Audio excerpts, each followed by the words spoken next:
Am I the a-hole for revealing the truth about my husband's affair with my sister during my daughter's birthday party and destroying my family in one blow? This is going to sound like a soap opera. Trust me, I wish it wasn't my life. I, 32F, have been married to James, 34M, for 10 years. We got married young, too young, probably, but it felt right at the time. We met in college, fell in love hard and fast, and after graduation we just never looked back. We were that couple. Everyone said we'd beat the odds. For a while we did. We built a life together, careers, a home, and our daughter Lily, now 7. She's the light of my life. She's smart and sweet and far too perceptive for her age. I live for her. Then there's my sister Claire, 29F. Claire has always been complicated. The youngest of 3, she was the pretty one, the bold one, the wild card. The kind of person who walked into a room and made everyone else feel boring by comparison. She could charm the pants off anyone, including, it seems, my husband. Growing up, Claire and I weren't super close, but we weren't estranged either, more like very different satellites in the same orbit. I was the responsible one, the rule follower. She was the one sneaking out of the house, getting matching tattoos with her friends, and dating guys on motorcycles. She'd blow up her life and land on her feet every time. She was chaos, and everyone enabled it, especially my parents. She's just finding herself, they'd say, while I stayed home and cleaned up. For years I invited Claire into my adult life. She didn't have much direction, a string of failed jobs, an on-again, off-again situationship with a guy who used her. So we helped her. We offered support, money, even let her crash with us for a few months when she needed a reset. That was about 2 years ago. That's when it all started. I didn't see it at first. I was so wrapped up in work, parenting, and life that I didn't notice the glances, the private jokes, the way James started defending Claire every time I got annoyed at her freeloading. "She's trying," he'd say. "She just needs time." I wanted to believe him. I did believe him, until I couldn't anymore. It started with small things. One night I walked into the living room and they both jumped like I'd caught them doing something. Claire was wearing his hoodie. James suddenly had this nervous, guilty energy I couldn't put my finger on. When I confronted him, he brushed it off. Said I was paranoid. Said I was projecting my stress. Gaslighting 101. I asked Claire about it, and she laughed. "God, are you serious?" she said, smirking. "You think I'd sleep with your husband?" She acted insulted. That moment has replayed in my head 1,000 times. Because yes, she would. Fast forward to 6 months ago. I was cleaning. Out the guest room after Claire had finally moved into her own apartment. I found an old phone of hers in the closet, a cracked screen, dead battery. I was going to toss it, but curiosity got the better of me. I charged it, and what I found gutted me. Text messages, hundreds of them, between her and James, some romantic, others explicit, photos, inside jokes, plans to meet up while I was at work, talk about how they never meant for it to happen, but how they couldn't stop, discussions about me, cold, cruel, mocking discussions. "She still has no idea," one said. "You're so much better in bed," another said. One thread from my birthday last year showed James texting Claire during my party, saying he wished he were with her instead. I threw up. I confronted James first. I didn't even yell. I just showed him the phone. His face crumbled. No denials, no gaslighting this time. Just guilt, shame, panic. He begged, he wept. He said it was a mistake, that it had been a rough patch, that he didn't mean to fall in love with her. Wait. Fall in love? That's when he admitted the worst part. It wasn't just a fling. It had been going on for over a year, and he'd developed real feelings. He said he didn't want to hurt me, but he couldn't help how he felt, like his duck had no agency. Claire, when confronted, was smug at first, then defensive, then tearful. She said she never wanted to come between us, that it just happened, that I should have seen how miserable he was. That one broke me. Because I'd spent years trying to hold our marriage together, therapy, date nights, sacrificing my own needs.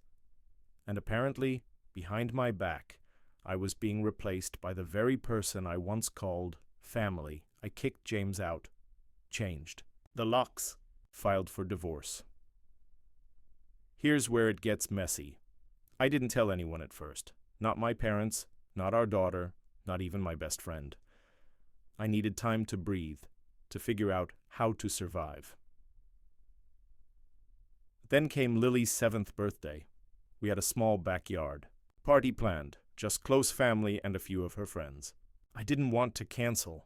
She'd been looking forward to it for months, and I didn't want to tell her everything just yet. I thought I could fake it for one day. Claire showed up, uninvited. She brought a gift and acted like nothing had happened. She hugged my daughter like she hadn't destroyed our family. James showed up too. I had allowed it because I didn't want Lily to suffer. But the sight of the two of them laughing near the cake table made something snap inside me. I didn't plan to say anything. But when my mom, who hadn't known the truth, pulled me aside and praised Claire for helping me co-host and being such a good sister, I couldn't stay quiet. I stepped onto the patio, tapped a glass, and asked for everyone's attention, I said, and I quote, "I'd like to thank everyone for coming today. Lily means the world to me, and I wanted her to be surrounded by love. But I also think love means honesty. So in the spirit of love, I'd like to share something. My husband James and my sister Claire have been having an affair for over a year. That's why our marriage is over. That's why our family is broken. And that's why you'll never see me pretending around them again." Silence. You could hear the ice in the drinks melting. Claire turned white. James froze. My mother gasped. My father looked like someone had punched him in the chest. Then the screaming started. Claire ran out. James chased her. My mom burst into tears. My dad asked if it was true, and when I nodded, he walked out without another word. My aunt started yelling at me about the time and place. One of Lily's friends started crying. It was chaos. I spent the next hour trying to salvage what I could. I comforted Lily, who was confused and scared. I told her that Mommy and Daddy had to live in different houses because sometimes grown-ups make mistakes, but that she had done nothing wrong. She asked if Aunt Claire made Daddy go away. I didn't answer. Now, weeks later, the fallout is enormous. Claire has gone radio silent. James is trying to play the victim. My mother is furious at me for humiliating the family. My dad is barely speaking to either of them. Some family members think I should have kept it quiet for the kids' sake. Others have reached out in support. I don't regret telling the truth. But I do wonder if the way I did it, during my daughter's birthday party, was too much. Too dramatic. Too cruel. But I was tired of swallowing my pain for the sake of other people's comfort. So, am I the a-hole? A-ite for not inviting my sister to my son's wedding? I've spent countless hours scrolling through Reddit, engaging in the joy of sharing stories and receiving opinions on life's little dilemmas.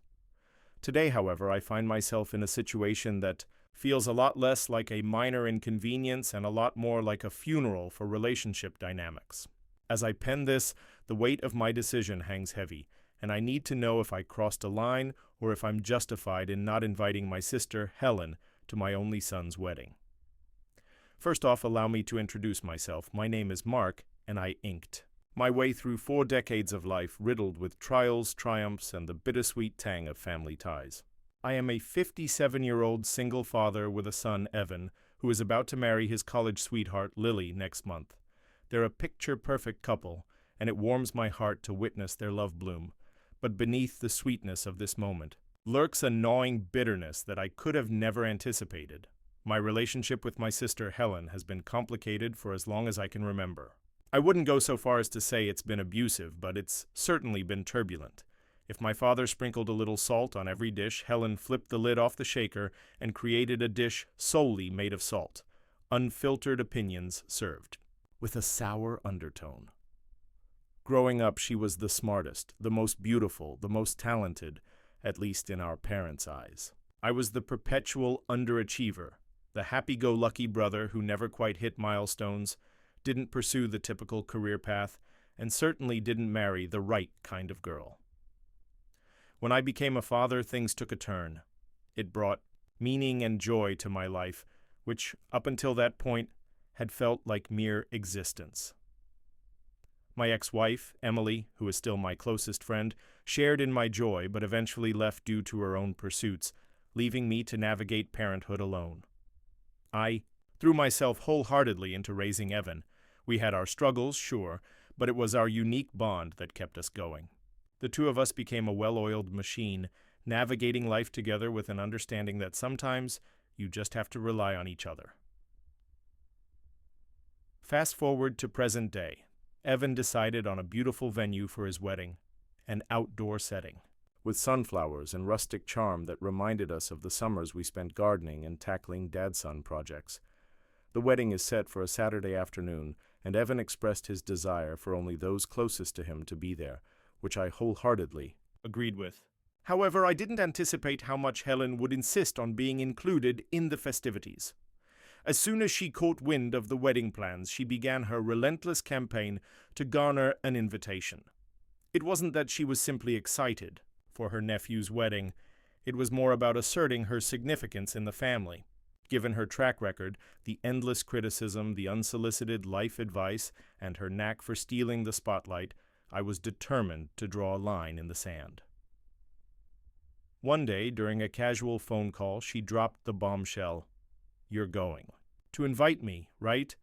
After all, I'm his aunt, and it'll mean so much to the family. I paused, the phone feeling heavier in my hand.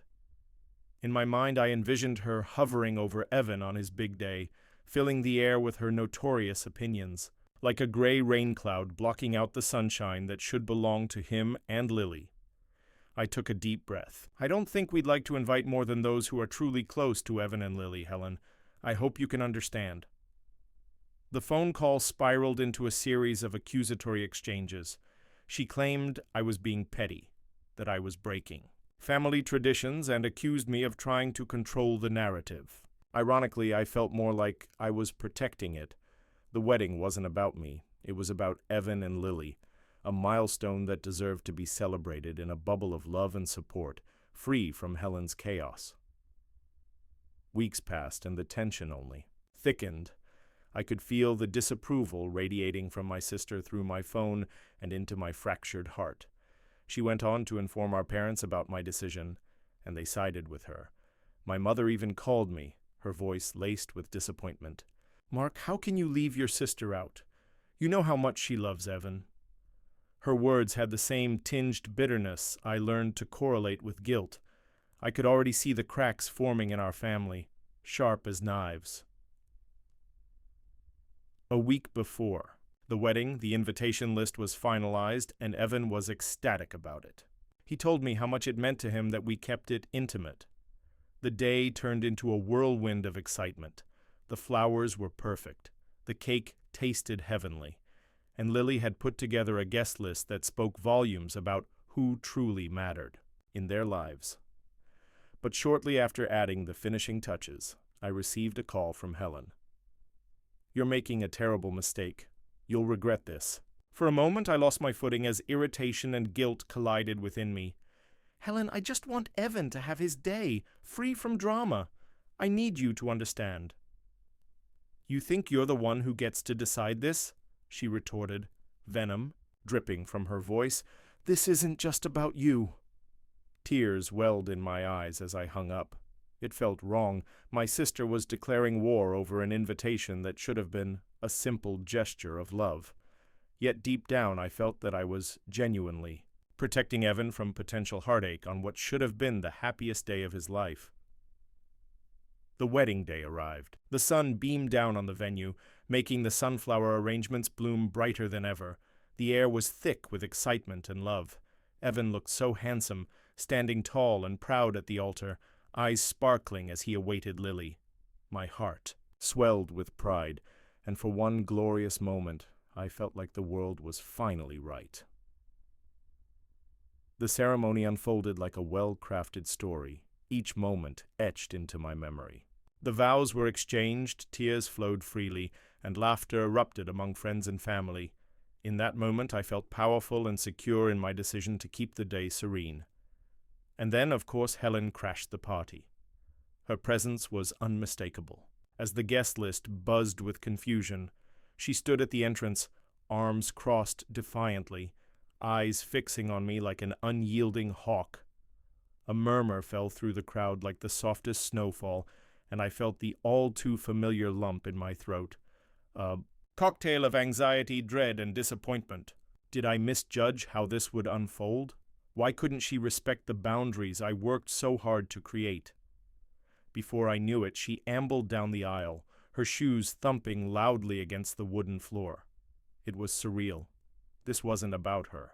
Yet it felt like she'd breached a sacred castle. My heart raced as I scanned the crowd, unsure of who would react and how. "Evan," she called out, standing resolute amid the joyous chaos, "you're making a mistake!" I could see Evan's expression falter, his eyes locked onto hers, confusion flashing across his face. I moved forward, ready to intervene, to protect my son from this disruption, but deep down, a part of me knew that what she had ignited was an ambivalence I could neither predict nor fix. "Get out of here, Helen," I demanded, my voice a blend of firmness and pain. "This isn't about you. This is their day," people whispered, glancing between us as if weighing our familial feud against the sanctity of the vows being exchanged. In that moment, I felt utterly exposed, stripped down to my raw emotions. Betrayal and loyalty shifting like dice. It wasn't about blame. This was a moment that felt irrevocably fractured. Suddenly, Evan stepped forward, a quiet strength enveloping him. "Aunt Helen, please, you aren't welcome here if this is how you're going to behave." The heartbreak hit me like a tidal wave as I witnessed my son stand up for himself, and in turn, for Lily. For a split second I was flooded with pride, knowing that he'd grown into a man. Yet the ache persisted, like an endless echo of our family's turmoil. Helen fell silent, taken aback, and a brief lull settled over the wedding.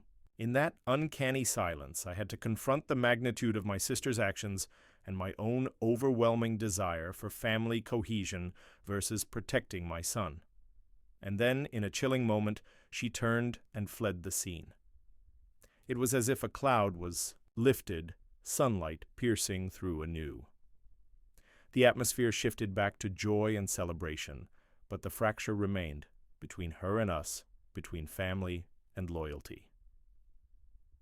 Long after the festivities concluded, after the dance floor became a mosaic of love and laughter, I found myself alone in the depths of my thoughts. Did I navigate this correctly? Was it my responsibility to protect my son, or was it my duty to reignite something with my sister? As I write this post, the wedding day now a memory tethered together by love and loss, I look back at those moments that brought us all to this juncture. I fear for Helen, but I also refuse to compromise Evan's happiness.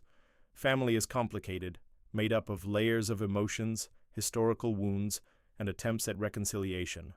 But what about clarity? I wish my boundaries could extend beyond a single moment, just as love does.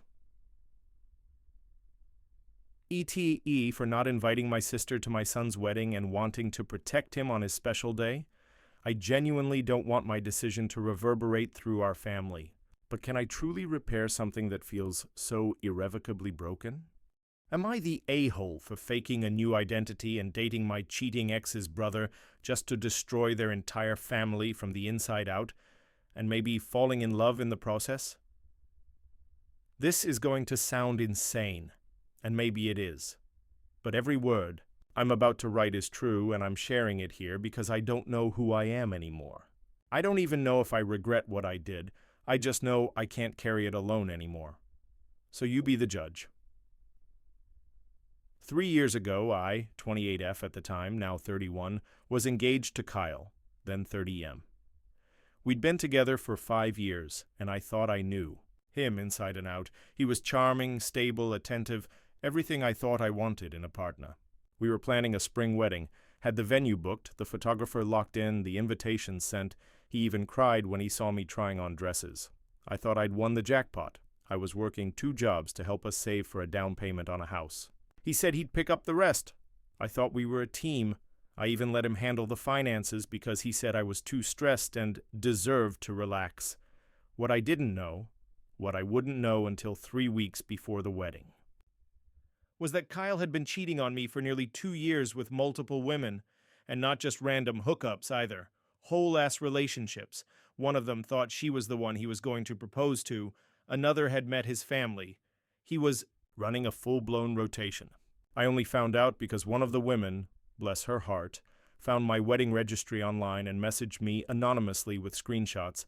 She said she was sorry, that she had no idea, that I deserved better.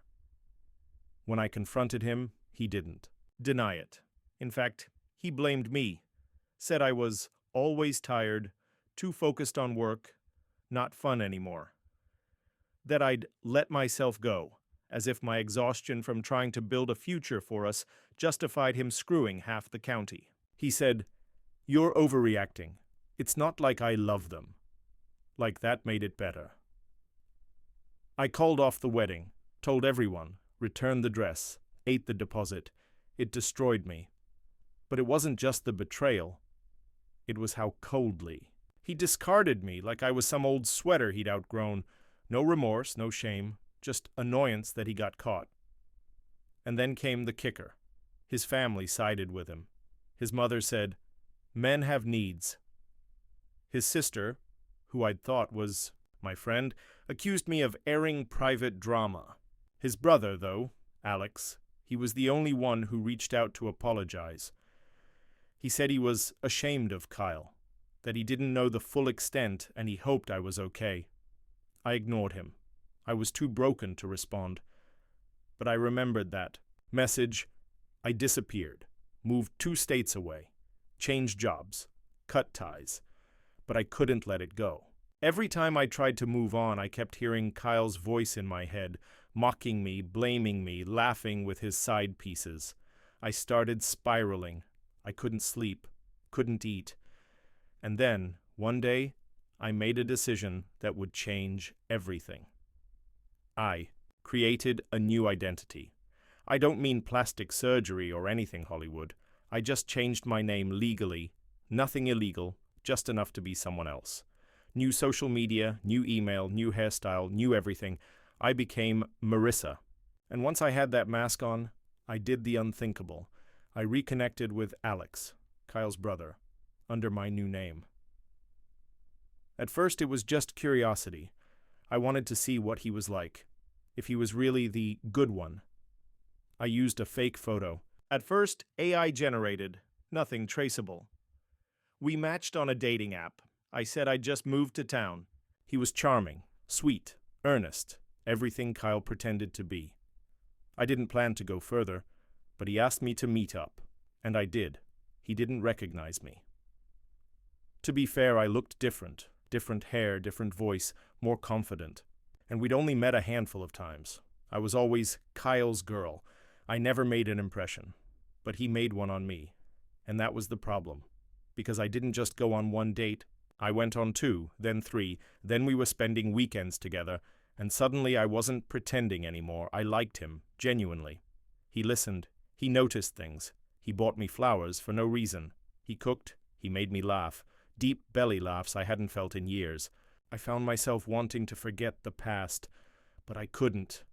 Because every time I woke up in his bed, I remembered the mission. Destroy Kyle. I'd set out to infiltrate their family, to learn their secrets, to find a way to bring Kyle to his knees. And now I was falling in love with the only decent person in that bloodline. I wrestled with it, started pulling away, but Alex kept pulling me back. One night he told me he'd never felt this way before, that he was glad his brother screwed up because otherwise we never would have met. I almost threw up from the guilt, but I said nothing. I was in too deep, so I did what I originally planned. I went through his phone when he was asleep, and I found it. Evidence that Kyle was still cheating, this time on his new girlfriend. dozens of women, one-night stands, and a few women who were not legal, as in underage. The messages were enough to destroy him. And then some. I copied everything. And then I made a choice. I printed the messages, photos, screenshots. I put them in an envelope labeled, "To whom it may concern." And I mailed them, anonymously, to Kyle's job, his new girlfriend, and his parents. Every last dirty secret.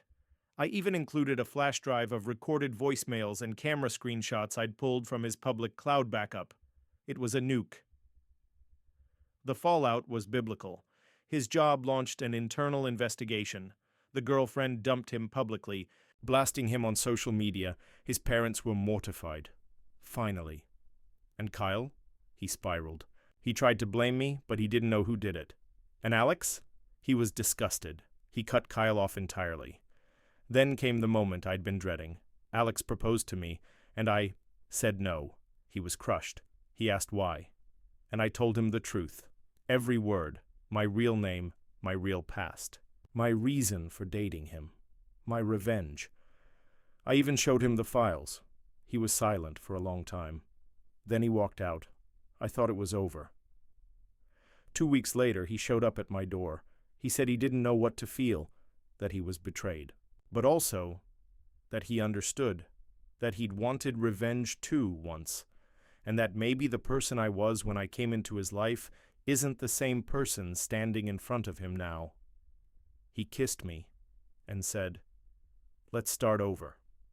For real this time. So now, we're trying. He knows everything, and he's still here, but my conscience isn't clean. So I ask you, Reddit, am I the a-hole? Aita for leaving my family during the crisis? I never believed I would find my life splattered across the vast expanse of Reddit, turned into an Aita thread with people weighing in on my darkest moments. Yet, here I was, pouring my unfiltered truth into the comment box, hesitant and trembling at the thought of judgment. I'll start by introducing myself. My name's Mark, and I'm in my mid-50s. I've spent the better part of my adult life navigating the stormy seas of corporate law, often sacrificing quality time with my wife Ellen and our 2 children, Lisa and Ben. For years, I believed that I was doing what was right, working hard, providing for my family, but I never realized how hollow my sacrifices felt to them until it was too late.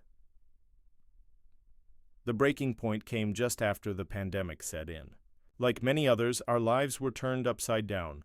Business slowed, families were left fractured inside their homes, and the world gripped itself in sheer panic. Adding to the chaos was Ellen's diagnosis of stage 4 breast cancer, a weight that snuffed the remaining light in our family. The doctor's words echoed in my mind long after we left the office. "You have maybe a year left if the treatment works." I remember sitting in the car, staring at the air conditioning unit, trembling without a sound, the silence pressing down on me like a heavy blanket. Ellen sat next to me, her face pale yet resolute.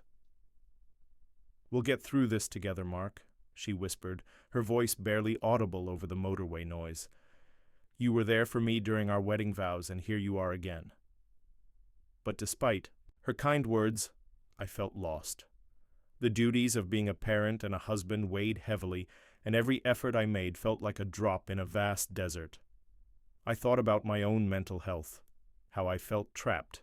The only remedy I could find was escape. So when the opportunity arose to attend a 2-week retreat in the serene mountains of Colorado, a chance to reflect and recharge, I took it, framing it as a necessity for my well-being. I believed it was a responsible choice, flipping the equation from self-sacrifice to self-care. I didn't say it was selfish. I insisted that it was essential. As I packed my bag amidst Lisa's basketball trophies and Ben's scattered homework assignments, Ellen stood in the doorway, arms crossed in front of her. "Are you sure this is what you want?" she asked, her brows furrowing in concern. "I need this, Ellen. I promise I'll come back with a clear mind," I replied, trying to convey how important it was for me. "Support works both ways, Mark. I need you here." "I cannot do this alone," she murmured. but my mind was already set. I'd convinced myself that I was burning out, likely to be more of a burden than a support if I stayed. It was then that I made the irrevocable decision. I would leave. When I arrived at the retreat, nestled in the mountains surrounded by tall pines and the distant rush of a river, I felt a fleeting sense of liberation. I could breathe. The tranquility enveloped me like a warm blanket, and for the first time in months, I even smiled at strangers over shared meals. Yet, as the days rolled on, that initial bliss slowly waned. The laughter of fellow participants often became an uncomfortable reminder of what I had left behind. I could hardly enjoy the sessions focused on mindfulness and healing, and my phone buzzed incessantly with messages from Lisa and Ben, each carrying the weight of longing. Dad, I wish you were here. Things with Mom are hard. Even, Grandma's worried, please come back. I read those messages, feelings of guilt flooding my chest. I thought of Ellen, alone on the couch, her spirit dimming as she paced through her impending battle with cancer without my presence. The retreat was supposed to heal me, but every moment was marred by images of my family struggling without me. I thought I was nurturing myself, yet it felt more like I was nurturing my regret. By the end of the second week, I couldn't take it any longer. I canceled my last few sessions, packed my bag, and made a frantic call to my phone service provider to reestablish a connection I had muted for the past days, anxious about what awaited me back home. When I finally opened the front door, exhaustion washed over me, and their faces, Lisa with tear-streaked cheeks, Ben sunk deep into the arms of the couch, Ellen holding a cup of tea, staring aimlessly, struck me like a thunderbolt. My heart sank as reality crashed into me. Dad! Lisa burst into tears, bounding toward me. I'm so sorry, I stammered, but Ellen raised a hand. Don't, just don't, she said sharply, her voice echoing through the quiet. You're too late, Mark. Time seemed to freeze, as the weight of her words sank in. What followed was an avalanche of raw, unprocessed emotions. We had a family meeting that night. You left during a crisis, Ellen continued, her voice steady but her eyes betraying her anguish. How did you think that was a good idea? I needed you. The kids needed you. I thought you understood what we were facing. I wanted to retort to defend my decision, but all that emerged were feeble utterances. I felt the very foundation of our family teetering as my children watched with unblinking eyes, grappling with understanding how a father could turn his back. During the most crucial moment, did you expect us to sit here and wait for you? Ben's voice trembled, eerily fragile. To just say it was okay? You didn't even think twice. Maybe I don't want to see you right now. The words pierced through me like daggers. I became painfully aware of how my desire for tranquility had created a chasm between us, a rift that I might never be able to heal. Over the next few weeks, I tried to piece back together the fragments of our lives. Ellen agreed to counseling for herself, and I joined support groups that focused on caregivers. Lisa and Ben started going to therapy as well. It had become necessary after discovering how their lives had been uprooted when I left. Some nights turned into silent wrestling matches with my thoughts. Other nights, tears streamed down my face when I saw Ellen sleeping peacefully, her face framed by the dim light of our old bedside lamp. I started taking on more responsibilities around the house, doing laundry, cooking dinners, and even making room for shared moments on the couch as a family, though the gaps between us felt insurmountable. But for every move I made, I saw hesitation in my children. Forgiveness didn't come with a timeline, and every time I thought I saw a hint of it, my heart was met with forthright reminders that I had to earn it back. It was almost 3 months later, as spring breathed life back into the fading horizons, that I found myself making dinner, a simple stir-fry that Ellen had loved to prepare. Lisa was setting the table. I felt blessed to have them there, despite the residual tension. I found this box, Ben said suddenly, pulling out an old family photo album from under the couch. Look at these. Inside were moments frozen in time, bubbles of joy captured. On film, bike rides, camping trips, Ellen's whimsical laughter against the backdrop of our favorite lakeside picnic, As we flipped through pages, a kind of familiarity returned, and we laughed genuinely for the first time in months. I felt something shift within us in those moments. Something reminded us that we were still a family, one that was a little broken, but still capable of healing if we let it. I felt the warmth of love settle back into the cracks of our lives, filling spaces that I had previously overlooked. Later that night, as the kitchen settled into darkness, I drifted into the living room, where Ellen sat with her eyes turned downward. This time I didn't speak to fill the silence. I waited. "I don't know if I'll ever fully come back to you, Mark," she said finally, her voice steady but tinged with sadness. "But you came back to us. That's a start," and I clenched my fists, not as a sign of frustration but as a whisper of determination. I wasn't claiming to be a hero for what had happened during those crucial moments. Rather, I vowed to show up every single day from that moment forward, to be present, to listen, and to strive for understanding, even if it took every ounce of strength I had left. Now, as I draft this Reddit post, it's not merely a recount of my actions. It's a plea, a reflection, an acknowledgement of my flaws.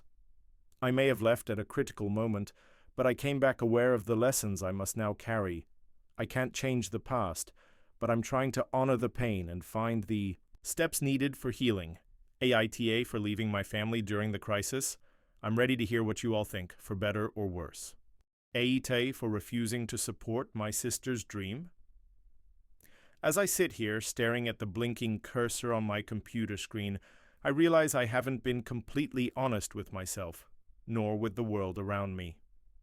I know I am entering a dangerous territory, laying bare my thoughts for strangers to dissect, but isn't that what the internet is for? A community where we search for validation or perhaps a dose of cold, hard truth? Perhaps I should add a disclaimer. I'm not a monster. I'm just, well, complicated. My name is Angela, and I'm a 42-year-old mother of two. Life has thrown its fair share of curveballs my way. I had a solid career as a marketing manager until 8 years ago, when the company I worked at downsized, leaving me out of a job and with a hint of existential dread. I found solace in raising my children, but with my husband Mike, a staunch believer in the adage, "To find a job you love," I haven't had a steady paycheck since. Our life, supplemented by Mike's income, has been comfortable enough, but there's that gnawing voice in the back of my head, always whispering about my dwindling savings and unpaid student loans. The economic pressure is immense and swirling like a storm cloud above me. But I digress. I'm here to talk about my younger sister, Kira. She's 29, vibrant and ambitious, a stark contrast to my more pragmatic approach to life. Kira recently discovered her passion for music. Her journey started innocuously enough. She began performing small gigs at local coffee shops, sharing her lyrics on social media. Encouraged by the positive feedback, Kira quit her steady job at a marketing firm to pursue music full-time, declaring, "I have to follow my dream, Ange. There's a part of me that admires her courage, her relentless pursuit of happiness." But the other part, the responsible adult, the older sister who has been through the financial roller coaster, growls, "What are you thinking, Kira? You're giving up stability for a dream?" When Kira first told me about her plans, I tried to be supportive. I watched her rehearse her songs with an electric guitar she had splurged on, and sat through her impromptu concerts with friends. I even laughed at her behind-the-scenes Instagram posts, but deep down, I worried. Could she really make a living out of it? Did she really understand what she was risking? Months passed, and her aspirations turned into entropy. The shiny veneer of her dream was starting to crack. Kira struggled to get consistent gigs. She often had to pore over the internet for small cafes willing to give her a shot, while she also juggled part-time jobs at music stores to make ends meet. That's when the real problem began. One evening, in a fit of excitement, or perhaps desperation, Kira came to me with an idea that made my stomach churn. "I want to record my first EP," she said, beaming with enthusiasm, "but I need someone to help fund it." I felt the ground shift beneath me. "Kira, have you thought this through? Do you really want to risk what little savings you have on this?" I asked, fearing my voice might betray my disdain. "Ange, this is where my heart is," she insisted. her tone shifting to one of frustration. "If not now, then when? I need to take a leap." Torn between the guilt of not supporting her and the logic of her predicament, I told her I needed time to think about it. I understood the passion. God knows I'd suppressed too many of my own dreams, but I noticed that this was different. This wasn't just a creative endeavor, it was an investment in a future we had no guarantee would exist. Weeks crept by. Our conversations became tense, usually ending in Kira storming out of my house after she made her case. Every time I saw her, I could see the flame in her eyes dimming as the weight of her endeavor pressed down on her spirit. Eventually, I borrowed the courage to finally lay down my ultimatum. "Kira, I love you and I believe you should follow your dreams, but I cannot help you financially. We just can't afford it."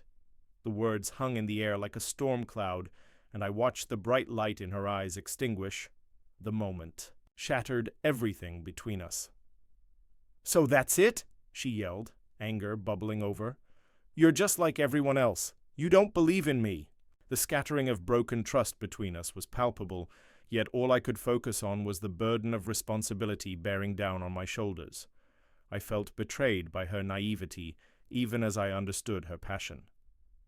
It shattered my heart to see her crushed, but I had to stand firm. We were teetering on the edge of financial stability, and I couldn't let my sister's dreams jeopardize the fragile balance we had managed to maintain. Days turned into weeks, and Kira went darker. She withdrew from family gatherings and stopped reaching out. My heart broke further under the weight of the guilt. Had I been too cold? Too logical? I tried to reach out, sending her texts that were met with indifferent replies, a mere "I'm okay" or "I'm busy." I told myself it was just a phase, a typical sibling squabble. This wasn't the first time we had fought over something trivial. We usually bounced back within a few days, but this time I felt an abyss open between us. As weeks slipped by, I ventured onto Reddit, diving into the familiar realms of Ayaita forums. Spilling my story, I felt a strange connection to the anonymous community. The empathy in their replies was intoxicating as they pondered whether I was justified or a fool, but it didn't take long before my guilt nagged at me again. I knew the harshness threaded through my decision deep down. Was I sacrificing my sister's passion for my security? When money had been so scarce in the past, I had wished for the freedom to chase dreams. In an impulsive moment, I decided to invite her for coffee, just the two of us, no distractions. I desperately wished to repair the fault line that had opened between us.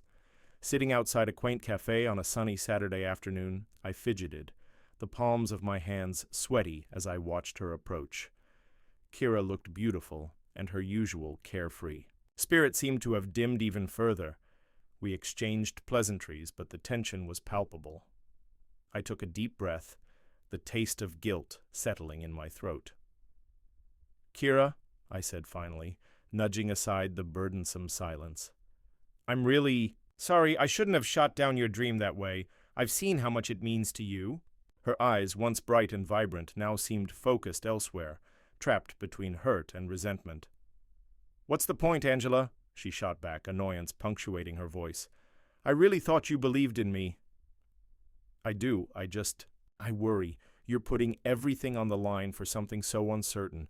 What if it doesn't work out? What if you end up struggling?" "I already am struggling," she retorted, her voice trembling. "But what does it matter if you won't support me? I can't always be the responsible one, Angela. Sometimes I just want to feel free." I felt the weight of her words pierce through my armor. I had wanted to protect her, yet hadn't acknowledged her drive. "Maybe you're right," I admitted softly. "Maybe it's time I let go of the safety net." The conversation ebbed and flowed, bits of honesty strewn across both our souls, healing the cracks that had formed. We began to laugh, remembering my first disastrous attempts at art and how Kira had stormed through the door one evening, shouting, "Ange, your painting looks like a dog ate it and spit it out!" In that moment of laughter, like cleaving apart. A fog, I saw the light flicker back in her eyes. "So, you really believe I can make it?" she asked hesitantly. I felt whispers of encouragement wrap around me, fear slowly dissipating, and I realized that maybe my job wasn't to hold her back, but to guide her, no matter how messy it might get. "You have to try," I said finally, fervently. "And if you want to give that EP a shot, maybe we can find a way to make it work. I won't fund it. But can I help you look for a grant? I'll do whatever it takes." Her laughter finally returned, light and freeing. And in that moment, we found something more valuable: connection. Perhaps maintaining that delicate balance between support and guidance was the key, an old lesson learned anew. As I walked away that day, I realized life wasn't solely about the safety against financial storms, but about something cleaner, purer, the riches found within dreams, the importance of pushing through, and above all, the love that ties us. In the weeks that followed, we began collaborating. Working with Kira on her music journey brought happiness into our otherwise rumpled lives. It nurtured a sense of purpose in us both, and before long I dove back into my own passions, finally admitting that there was space for me too, among the dreams of those I loved. And so I ask now, Ada? I know my position was rife with fear and judgment, but real connection and understanding can often emerge only after upheaval. I reject labels from strangers. Instead, I embrace the love and growth that follows a storm, with my sister by my side. Am I the a-hole for exposing my sister's betrayal at our father's funeral and causing a family fallout? I, 35F, come from what used to be a very traditional, tight-knit family. My sister, Lily, 38F, was always the golden child, not in the spoiled brat kind of way, but in the gets away with everything kind of way. She was charming, intelligent, had this natural charisma that made everyone adore her. I, on the other hand, was quieter. I was the reliable one, the helper. While Lily danced at parties, I cleaned up the mess afterward. That dynamic set the stage for everything that followed. Growing up, our father, Raymond, was strict but fair. A war veteran, stern yet loving, who raised us after our mom passed when we were young. He had a dry sense of humor and a deep sense of loyalty to those who earned it. He and I were close, not in a loud, affectionate way, but in that quiet bond formed over evening chess games and fixing things in the garage. Lily, for all her sparkle, had a rocky relationship with him. She dropped out of college, bounced between jobs, got involved with shady guys. But no matter what she did, she always found a way back into the family's good graces, especially through my aunt, Dad's sister, who constantly covered for her. Meanwhile, I stayed home, helped with bills, took care of Dad when he had surgery, and was essentially the fallback daughter. About 3 years ago, things started to change. Dad began having memory lapses. Small things at first. Misplacing his keys, forgetting appointments, then names, directions. Eventually, we got the diagnosis. Early onset Alzheimer's. It was crushing. He took it stoically, of course, but I could see the terror behind his eyes. I stepped up immediately, moved in with him full-time, managed his meds, handled his finances, made sure he was safe. Lily visited once every few months, brought wine, laughed loudly, kissed his cheek like nothing had changed. Then about a year ago, things got really bad. He stopped recognizing me some days, started calling me by my mom's name. He had to stop driving. Eventually, he needed help with bathing and dressing. I gave up my job to be with him full-time. It was the hardest, most soul-crushing period of my life. Lily, meanwhile, was busy with work and going through a rough patch with her boyfriend. She sent texts, sometimes a gift basket, never her time. I found the will 6 months before he died.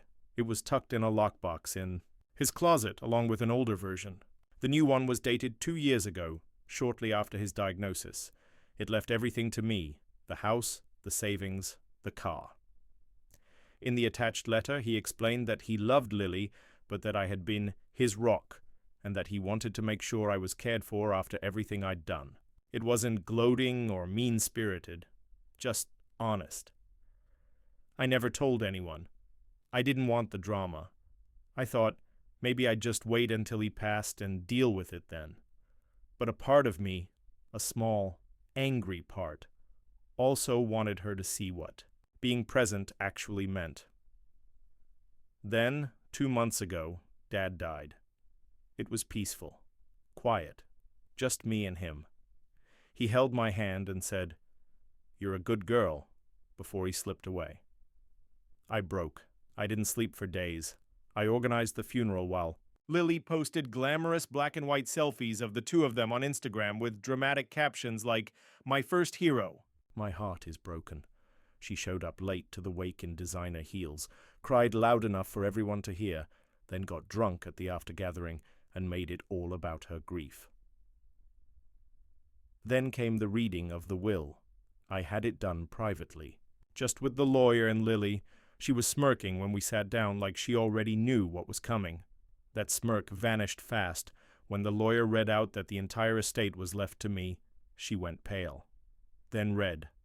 Then exploded. She accused me of manipulating Dad when he was vulnerable, said I forged the documents, said it was elder abuse. The lawyer calmly explained that both wills were on file and the new one had been notarized properly with a witness, that this was legally sound. She screamed that I had no right, that she was the eldest daughter, that I always wanted to win. She stormed out, slamming the door behind her. Later that week, I got calls from our aunt and some cousins saying I was being heartless, that Lily was struggling, and that money doesn't matter when it's family, that I should split it like a good sister would. I refused, not out of greed, but out of principle. I'd spent years of my life caring for a man who couldn't even remember my name at the end. I'd cleaned up his accidents, changed his diapers, watched him cry in confusion because he thought his wife was alive. I did that. Alone. Lily showed. Up with wine and Instagram captions, but here's where it really blew up. The funeral was scheduled 2 weeks after the will reading. The day of, Lily arrived with a letter. She passed it to me at the reception after the burial. It was from Dad, she claimed, something she found in his drawer. It basically said he regretted the will and that he wanted her to have the house after all. It was clearly fake, a typed note on printer paper signed in a handwriting that looked nothing like his. I was livid, not just at the insult, but at the timing. The funeral was supposed to be closure, and she turned it into a stunt, so I lost it. I stood up in front of everyone, friends, family, old co-workers, and said I had something to say. I calmly laid out everything. Her absence, the will, the care I'd provided, the time, the energy, the loneliness, the debt I was now in because I'd given up everything to care for him. And then I held up the fake letter and said, "This is the kind of daughter she was, the kind who fakes our dead father's signature to steal from the sister who actually showed up." The room went silent. Lily screamed, threw her wine glass at me, missed, and stormed out. Again. Now, half my extended family won't speak to me. My aunt says I'm cruel for humiliating her at the funeral. Lily blocked me on everything and has been telling people I bullied her out of her inheritance. A few cousins are saying I should have handled it privately, and that funerals aren't the place for drama. Maybe they're right, but I snapped. After everything, I just couldn't let her twist the narrative one more time. So, Reddit. Am I the a-hole for calling out my sister at our dad's funeral and refusing to share? The inheritance?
Am I the a-hole for telling my brother's fiancé about his secret child?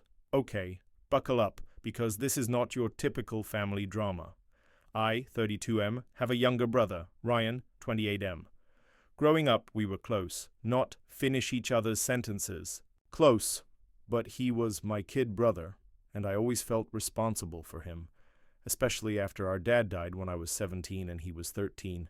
He had a tough time after that, spiraled a bit, got into some sketchy friend groups, but eventually straightened out, or so I thought. Ryan met his fiancée, Claire, 27F, about 3 years ago. She's smart, kind, and honestly way too good for him. She works in finance, volunteers at a shelter on weekends, and has this calm presence that makes people gravitate toward her. I liked her from the start. Everyone in our family did. She softened Ryan in a way no one else ever could. They got engaged last summer. We were all thrilled. My mom cried when he told her. Claire brought out the best in Ryan. He quit smoking, started working out, even reconnected with some old friends. I was proud of him. I genuinely thought he was growing up. Then, 6 months ago, I got a message on Facebook from a woman I didn't recognize. Her name was Maya. She said she knew Ryan and she needed to talk to me about something important. I ignored it at first, thought it was spam. Then she sent a picture. It was of a toddler, maybe 2 years old. Brown hair, green eyes, and this unmistakable dimple in his left cheek, the same exact one Ryan has. My heart dropped. She said his name was Mason, and he was Ryan's son. I didn't want to believe it. I asked her to prove it. She sent screenshots, texts from Ryan from over 2 years ago, asking her not to tell anyone, saying he wasn't ready to be a dad, offering money to stay quiet. Venmo receipts, voice memos, a paternity test. All of it lined up. I confronted Ryan the next day. He didn't deny it, just stared at the floor and said, "I didn't think you'd find out like this." Turns out, Maya was someone he hooked up with during a break he and Claire had about 2.5 years ago. It was a short thing, one night, but she got pregnant. Ryan wanted nothing to do with it.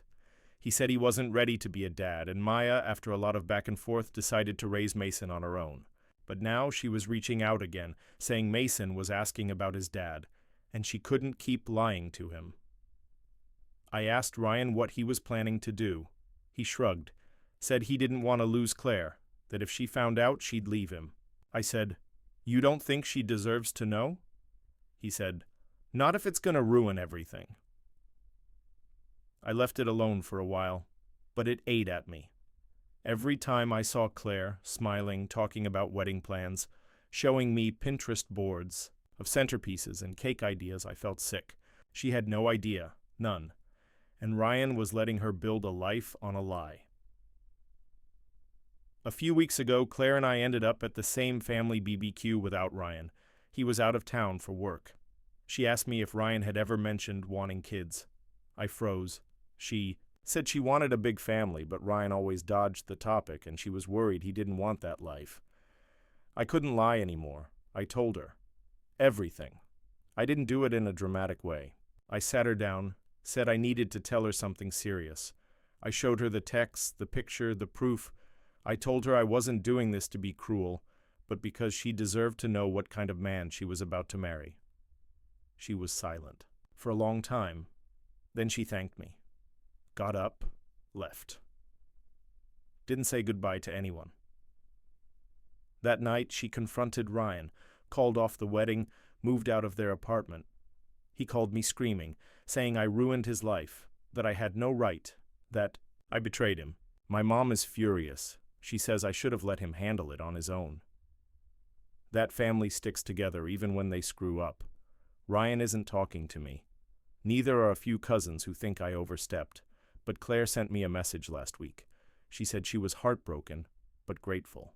That she would have had kids with Ryan, built a life with him, and always wondered why something felt off. She said, now she knows, and she can heal. Still, I can't shake the feeling that maybe I destroyed my brother's future. Maybe I should have pushed him to tell her instead of taking it into my own hands. Maybe I crossed a line. So Reddit, am I the a-hole?